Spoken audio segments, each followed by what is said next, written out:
Introducing the dark side of the Force.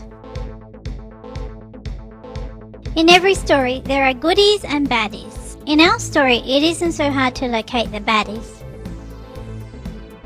The dark side of the Force are the enemies of the people, but in the famous five, we present them as foolish and ultimately powerless.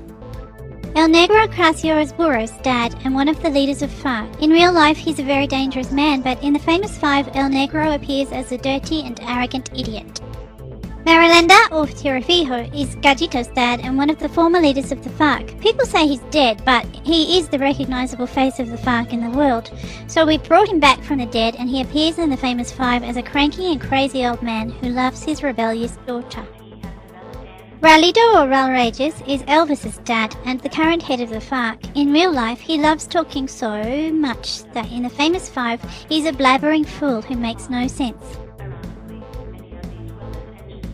Simon Trinidad is Trini's dad and currently in prison in the USA. We present him as a vain and self-anointed star who likes interior design.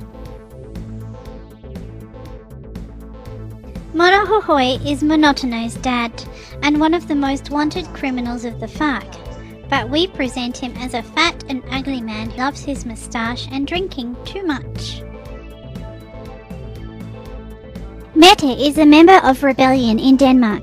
Rebellion is a real group of socialists who raise and send money to the FARC. We make fun of them through Mette, who represent so many foreigners who think they know what's happening in Colombia. They interfere in Colombia, and their money kills Colombians.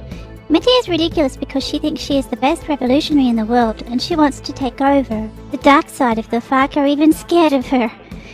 Through Mette, we want to tell foreigners that the money that they send to the FARC is just petty cash and gets wasted on parties, women, and alcohol.